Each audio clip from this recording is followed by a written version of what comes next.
Alright, guys, I have finally finished my 200th movie, Detective Conan, Private Eye, and the Distant Sea. This is the 17th Detective Conan movie, and it is one of my 3 lost movies, which sounds really silly. But of Detective Conan movies, the first 6 were released in English.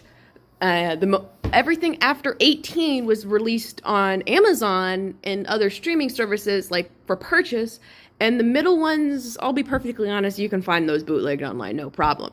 However, excluded from this are 7, 13, and 17. Don't ask me, well, I have some theories on why. Kind of the 2 of them are these transitionary periods, the one right after the English dub stopped, and the one right before they started getting released online, and then 13 for whatever reason, so I could never watch them. I could never watch it. It came right after my favorite Detective Conan movie. I could never watch it until today. I finally got to watch it, and let me tell you, it was interesting.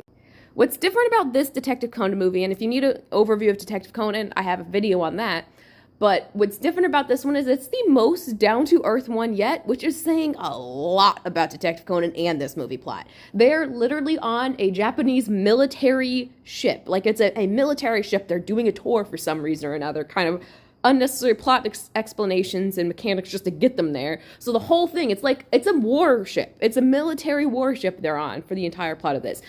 Not much blows up, which is really surprising. It's mostly like spies and espionage and catching what they think is a killer and turns out to have been an accident that someone else covered up, and then the spies get involved. It's a very dramatic situation, but like surprisingly down to earth. Conan's never in like too much direct danger. The danger that Ron, who's always in danger, she's always in danger. She can beat up the bad guys, but she always ends up a damsel in distress at some point. She falls overboard. Like, that's her danger, which is very different than one of the other ocean-based movies, the other 2 that I can think of, that I will hopefully get to eventually, that, like, one's a sinking cruise ship and the other's a sinking pirate ship.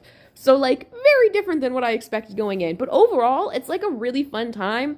And this is almost like they're playing with some of the mechanics. Like, yeah, of course, you know, the chick military officer realizes Conan's, like, super smart. And it's like, kid, like, we should probably listen to this kid. You know, of course. Why not?